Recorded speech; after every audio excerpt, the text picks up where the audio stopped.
exciting, and friendly. Here we are, facing the person who runs the world from the shadows. He is neither an official leader nor a celebrated hero. He makes the decisions that shape the entire planet. Every war, every economic collapse, every unexpected event carries his trace. Today, we aim to hear from him about the hidden forces behind the world and the choices that determine humanity's future. Exciting and friendly. We used artificial intelligence to help craft this interview, to give voice to someone nobody ever sees. So get ready. What you are about to hear will change the way you see the world. This interview begins now, and we invite you to have the courage to listen. Are all world leaders just your puppets? I guide people not with chains, but with choices they believe they made freely. World leaders, they are the official faces, actors on a stage I designed.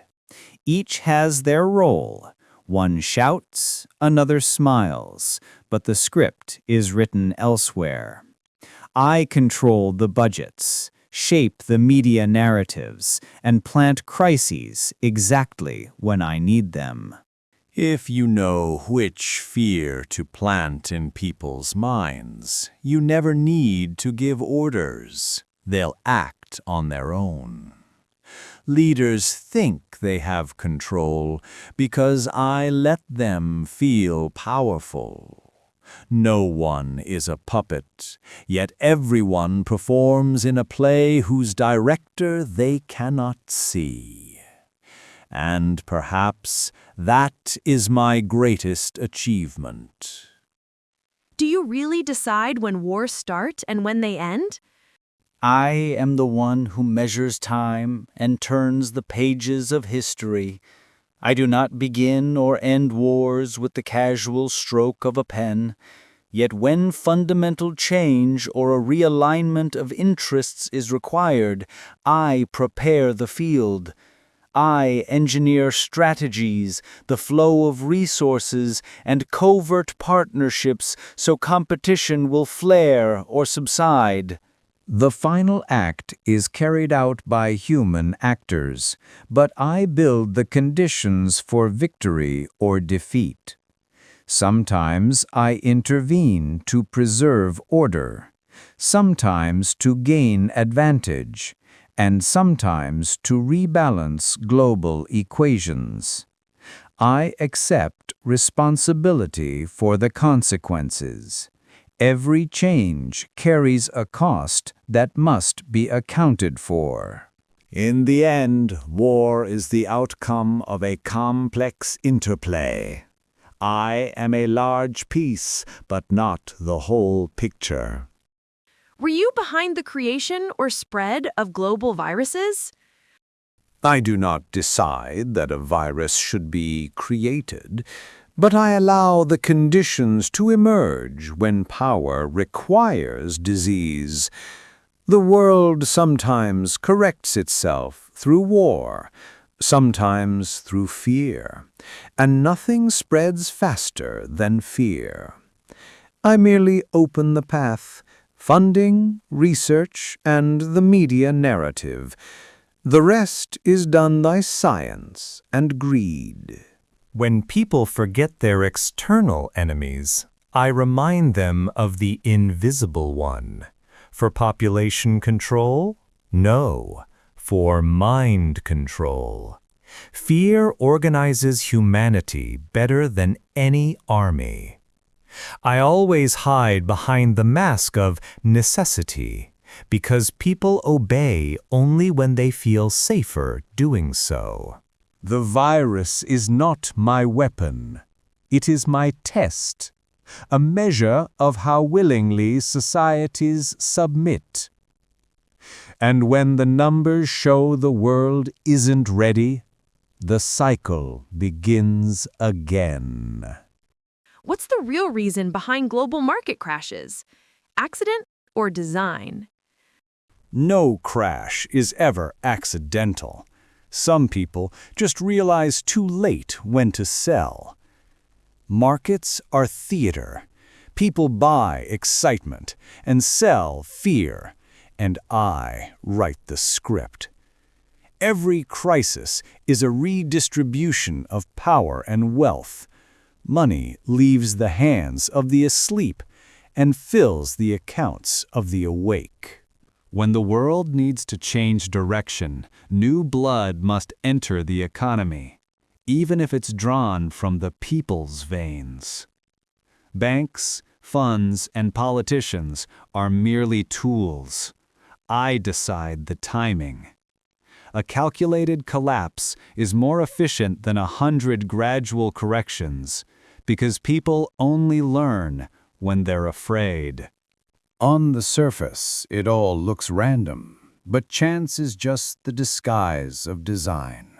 In the end, I simply restore balance in a way the world never realizes who pushed the button.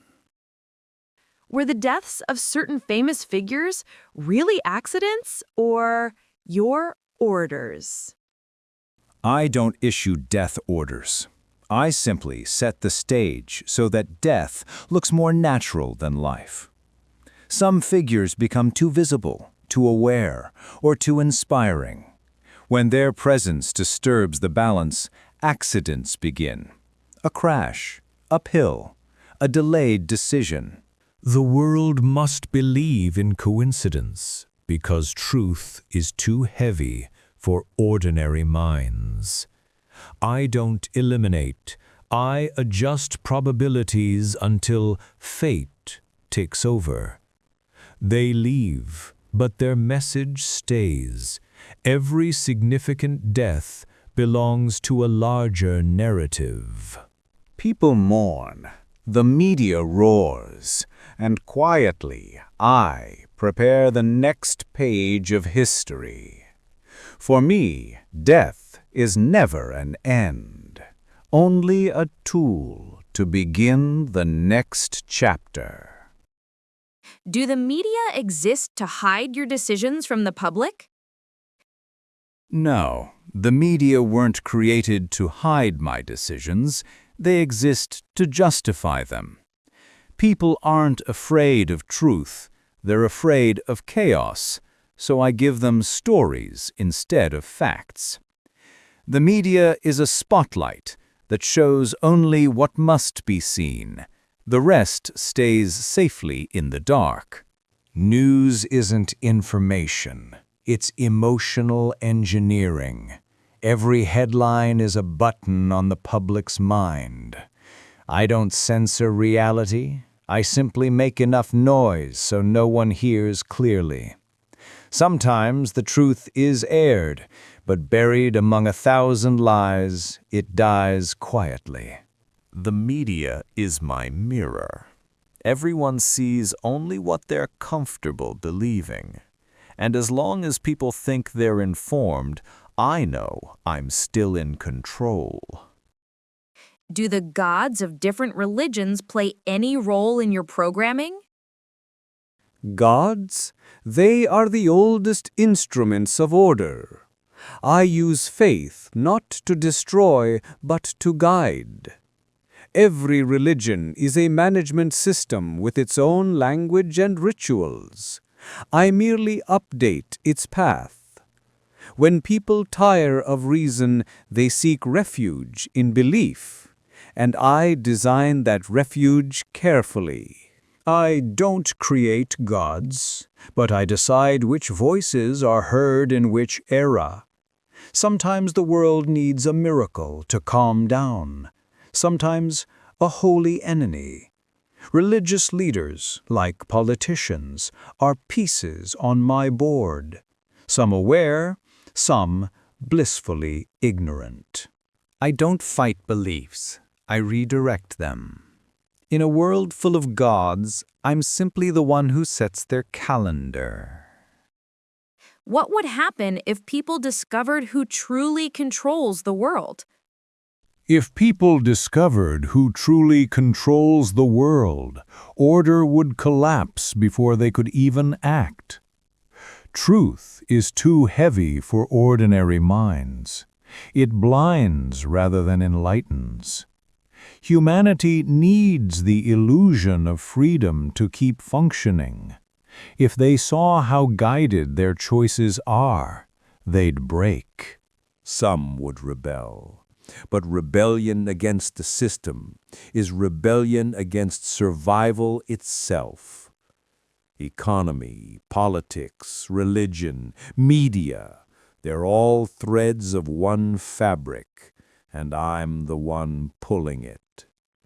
If this secret were ever revealed, the first thing to fall would be trust, and then civilization itself. I take no pride in secrecy. I just know truth isn't always bearable. And as long as people search for someone to blame, I can quietly reshape the world again. On what basis do you choose which nations stay poor and which become rich? I judge nations by a blend of natural resources, strategic location, and their role in global power networks. Financial systems, debt levels, and dependence on foreign markets carry heavy weight in my equations. Local elites and their capacity to implement policy determine whether investment flows or is withheld. Political stability and the strength of institutions, law, courts, administration, alter the risk profile. Culture, education, and human capital signal long-term growth potential and factor into my choices. Sometimes, to preserve global balance, a country's advancement must be delayed by design. I run the calculations, but I do not forget the human cost. I know the price of every option. Ultimately, my decision is a blend of immediate interest, long-term strategy, and the preservation of overall order. Do humans still have free will, or are you programming their choices? Freedom. People still believe they have it, but what they really have is a controlled version of it. I create the boundaries, the laws, fears, dreams, and ambitions. Within those walls, they can do whatever they want. So yes, they're free, as long as I define what freedom means. They believe they choose, but every road they walk was already drawn by me. And the more they fight for freedom, the deeper they fall into my design. Because nothing is more dangerous than a human who thinks he's free. Do you feel anything when your decisions lead to millions of deaths? Feelings? If I had them, I could never rule this world. Mercy, sorrow, compassion, they belong to those who see the pain but not the pattern. I don't see suffering, I see balance. Every death, every war, every collapse, it's all part of an equation. A world without pain would stop evolving, because progress is born from disaster. So no, I don't feel, I calculate. Emotions are for humans. Decisions are for me.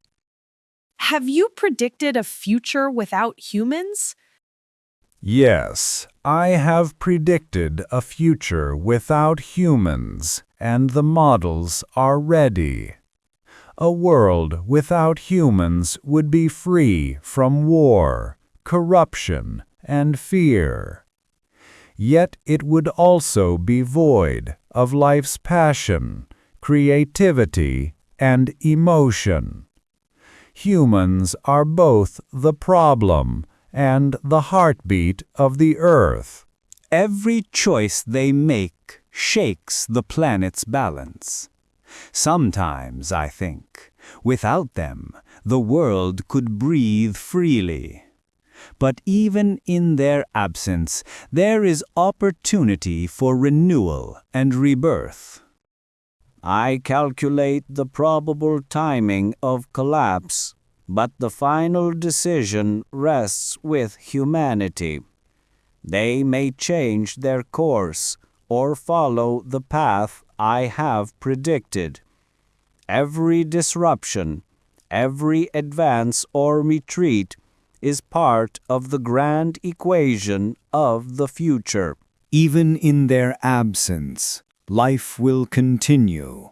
New paths, new ecosystems, new natural laws. Yet, I know a chance still exists. Humans might rewrite themselves at the last moment, correcting their path. If that happens, the world will be reshaped with them, because of them. And in the end, I am merely the observer and calculator, awaiting the final outcome of this grand game. What's the most important decision you've ever made? My greatest decision? Allowing chaos to become part of the world's order. For ages, everything was perfectly balanced. No errors, no surprises, no accidents. But I realized that without disorder, evolution stops.